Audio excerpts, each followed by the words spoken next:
On the front of every edition of Watchmen, arguably the most famous and influential graphic novel of all time, you'll see two names, Alan Moore and Dave Gibbons.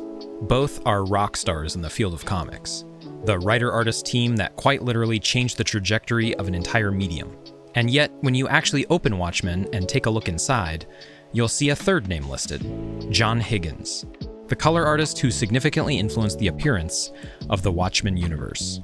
Higgins is apparently not cover-worthy, but this sequence is emblematic of his work, deceptively simple color choices that only serve to elevate the work of Moore and Gibbons. Open the latest issue of our comic series, and you'll see my name listed on the title page for Tezuka's Hotel of Dreams with an unusual set of credits. As both a writer and a color artist, and a content creator who somehow had the foresight to screen record several terabytes of coloring footage, I humbly submit myself as an expert of sorts. Someone who can present the art of comic coloring with the reverence it so rightfully deserves, as a fundamental part of storytelling and world building, by breaking down nearly every color and shading choice across an entire comic book. And if you never plan on making or even reading comics, then hopefully you still find this interesting enough to post somewhere with a caption like, "I never knew how much went into coloring comics." It would be the ultimate compliment.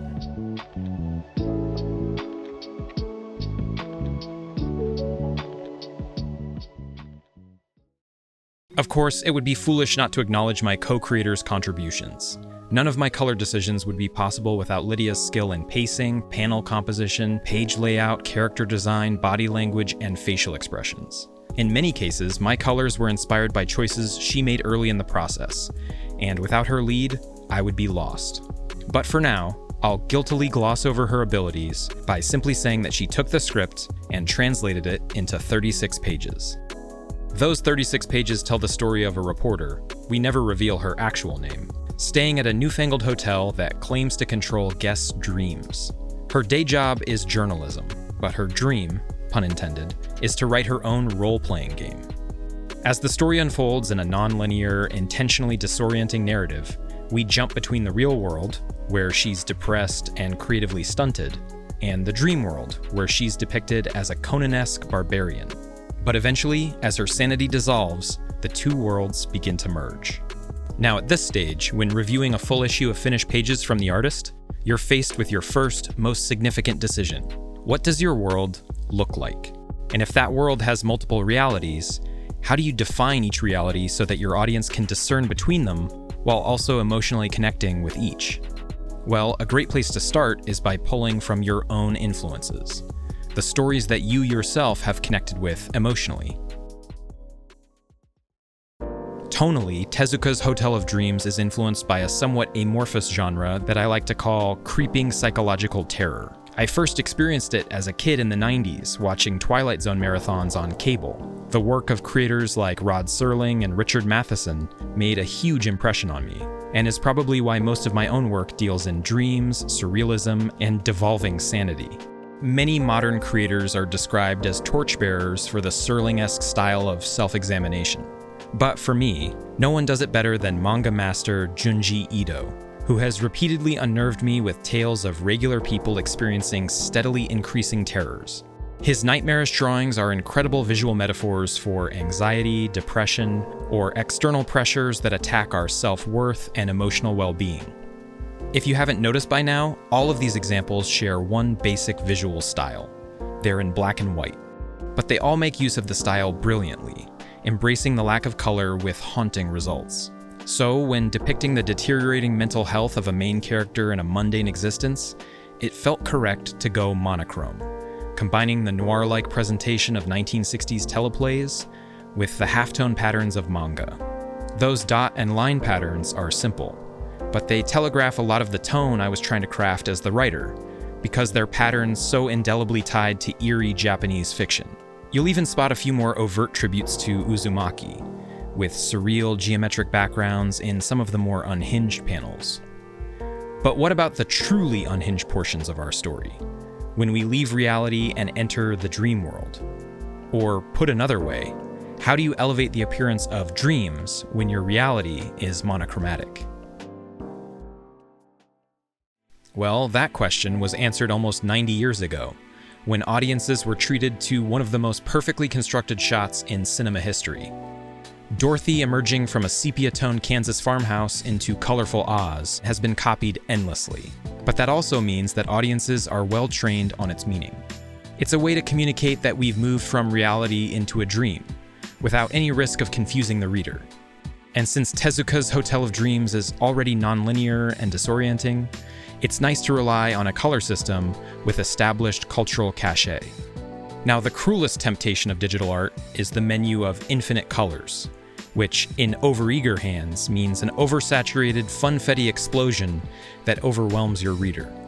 So when working digitally, one of the most important skills to develop is curation. Understanding how to limit your palette while still rendering the perfect look and feel. But luckily, there's thousands of brilliant examples of limited palette coloring. All we have to do is look to the masters of the past. For almost a century, comics were restricted to the color screens of the CMYK process. It's a bit too technical to dive into here, but basically they could only make certain variations of colors using certain amounts of cyan, magenta, yellow, and black dots. In the Golden Age, comic coloring was basically a practical exercise, more math than art. But after a few decades of practice, colorists became more adept at finding artistic expression within limitations. And by the 1970s, they were creating some of the most arresting images in all of comics. It was this era that produced one of my favorite series of all time, the Color Conan the Barbarian series. The covers alone are a triumph of expressionism. And since our main character's dreams take her into a similar world of sword and sorcery, it's the perfect inspiration for our world. In fact, each color in the Hotel of Dreams palette is directly sampled from the vintage color system of 1970s comics, but slightly shifted towards modern pastels. For example, I might sample a classic Conan blue, probably created originally with printer-specified amounts of cyan and black, but then I'll shift it using the nuance that only modern digital can provide. Add some direct inspiration from the bold choices made by comic auteur James Stokoe, and I ended up with 28 colors. But there's more to working in color than simply picking colors and using them throughout the book. In fact, I use a technique that I call character rollout, which ties the introduction of certain colors to the introduction of key characters. Early in the story, when our only character is the barbarian, our reporter character's alter ego, we use an even more limited version of our limited palette. These early pages are restricted to the yellows, purples, blues, and oranges. The world is still surprisingly engaging though, even with only about a dozen swatches at our disposal. There's no issue with object clarity either. Everything pops nicely while still feeling unified. That's because we have a nice range of values to provide contrast. But when our barbarian enters this cold blue ice palace and meets a character known as Spirit, a green figure with a pink shawl and headdress, we begin to see those same pink colors appear in the environment. Spirit's presence literally enriches the world, adding to the barbarian's sense of wonder at meeting her. A few pages later, we meet our main antagonist, the nefarious yet intentionally cartoonish chili pepper mascot. Even though he looks silly, he actually introduces a key color that is so often associated with villainy: bright blood red. Later dream sequences use more and more red in the environments, indicating that his malevolence is slowly influencing the reporter's dreams. These color introductions and evolutions are almost like a second narrative that runs alongside the actual story. Early life for our barbarian character is desolate, simple, and straightforward, but new figures bring complexities into her life that first confound, then overwhelm, then literally and figuratively burn the world down around her. We've talked a lot about emotion and storytelling with shading and color choices, but only briefly touched on the functional part of a color artist's job: clarity and contrast. I mentioned the pop of objects when discussing the early barbarian sequences, but it's far more than an occasional consideration. It's a constant battle when tackling a full issue. Every single panel and page needs to feel lush, and yet entirely understandable. There is no greater sin than ruining a line artist's work by muddying up layouts or blending a character into a similarly toned background. Luckily, the amorphous reality of the dreams gave me an extra tool: flexibility. Some characters have signature color schemes, but if you pay attention, you'll notice that our hero barbarian changes constantly, and almost always in service of pop and contrast. I'll use complement pairs like yellow and purple for intense reaction shots, or give her a somber blue in moments of thought or confusion. As long as she's rendered with different tones than the other characters in a panel, it's fair game. Because Spirit is more reliant on a consistent palette, I had to be careful to place her green figure on a background that would allow her to pop.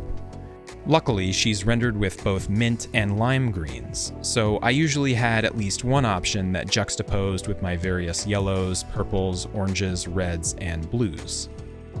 As rewarding as the color pages were, they were utterly exhausting to render. My hope was that the black and white pages would be much faster, almost mindless compared to the colorful dream sequences. But much to my surprise, these were just as difficult, simply because I didn't have that delicious color flexibility to help me find pop and contrast. In fact, after coloring roughly 100 pages of interdimensional, one of the most difficult panels I have ever tackled is the brilliant, cluttered loft apartment that Lydia drew to depict our reporter's depression.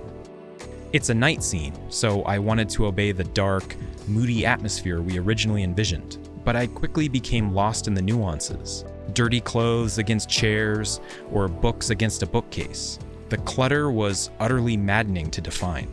Ultimately, it helped to remember the basics. Know your light source, even at night.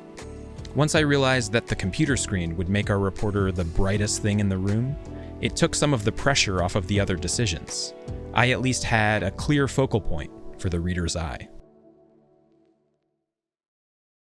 Until now, I've actually been fibbing a bit.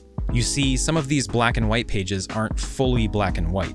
I've been showing them this way, but they actually appear like this. As the dream world slowly destroys the reporter's sanity, dream elements actually begin to appear in the monochromatic world. If the change from grayscale to color is like The Wizard of Oz, then these moments of color crossover are akin to Pleasantville. The first sign of real trouble is the red and yellow hot sauce bottle appearing in the reporter's black and white hotel room. And yes, that red is the exact color of the evil chili pepper himself.